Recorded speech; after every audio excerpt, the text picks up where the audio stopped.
Part 1. The Truth About Time. Welcome back, everyone.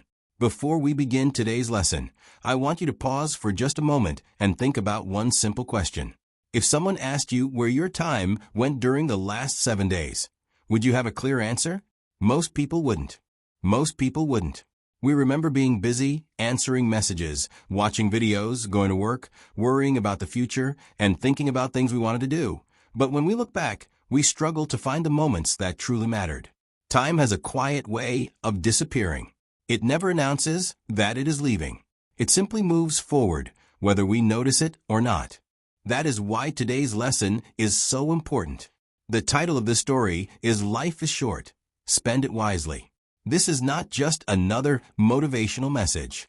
It is a reminder that every person, no matter how rich, talented, educated, or successful, receives the same 24 hours each day. The difference is not in the amount of time we have.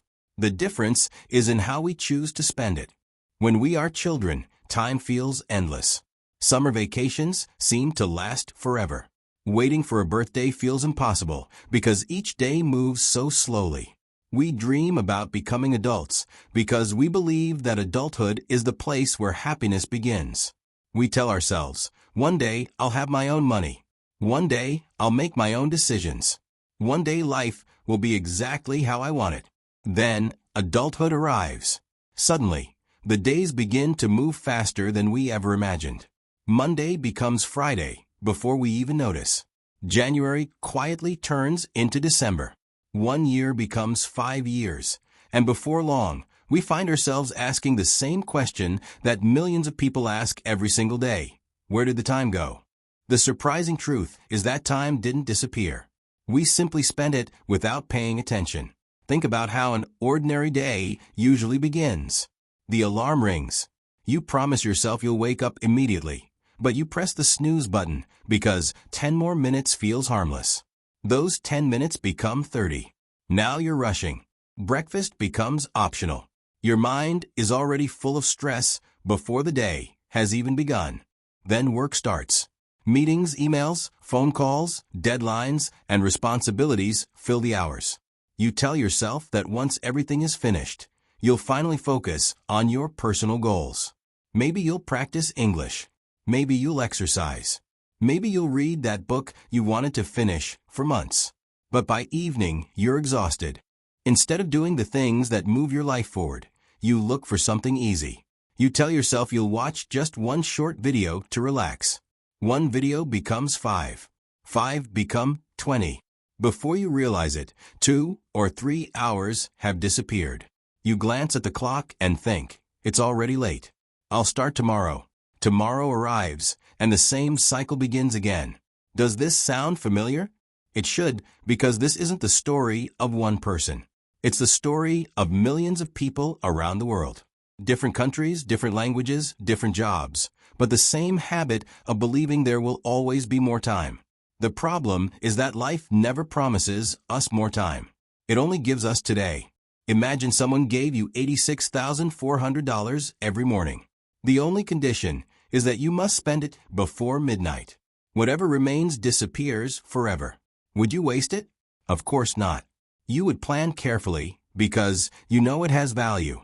Now think about this. Every single day, life gives you 86,400 seconds. Just like that imaginary money, every unused second disappears forever when the day ends. You cannot save it for tomorrow. You cannot borrow more from next week. You cannot buy yesterday back, no matter how wealthy you become. Yet many of us protect our money more carefully than our time.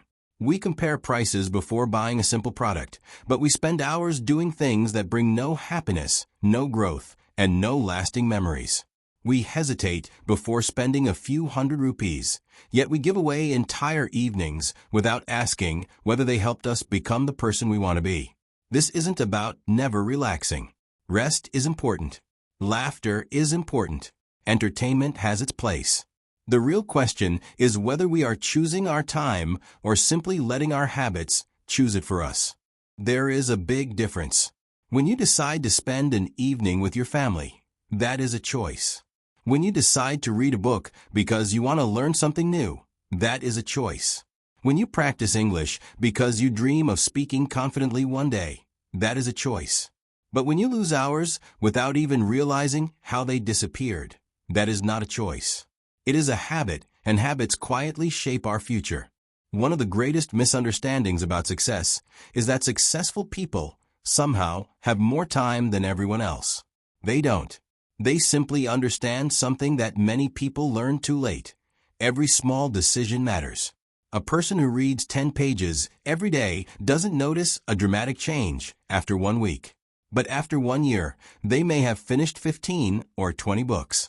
A person who learns 5 new English words every day may not sound fluent after a month, but after a year, they will know more than 1,800 new words. A person who saves a small amount of money each week may not feel rich immediately, but over time, those small actions create financial security. Great lives are not built by one extraordinary day. They are built by thousands of ordinary days spent wisely. The opposite is also true. No one destroys their future in a single afternoon. It happens little by little. One postponed dream, one broken promise to yourself, one wasted evening, one excuse repeated so many times that it begins to sound like the truth. That is why today matters. Not next Monday, not next month, not when life becomes easier. Today. Because the life you hope to live tomorrow is quietly being created by the decisions you make before today ends. And here's something many people never realize until much later. Life isn't shortened only by age. It is shortened by distraction, fear, hesitation, and the belief that there will always be another opportunity. Sometimes there will be. Sometimes there won't. The happiest people are rarely the ones with the most money or the easiest lives. More often, they are the ones who understand the value of ordinary moments. They know that a simple conversation with a loved one can become a memory treasured for years. They know that learning one new skill today can open a door 5 years from now. They know that every sunrise offers another chance to become a slightly better version of themselves than they were yesterday. So as we continue this story, I want you to listen not only with your ears, but also with your heart. Don't think about someone else who needs this message. Think about your own life.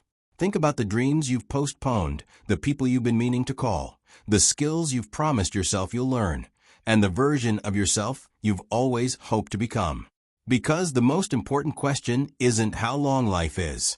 The most important question is what we choose to do with the time we have.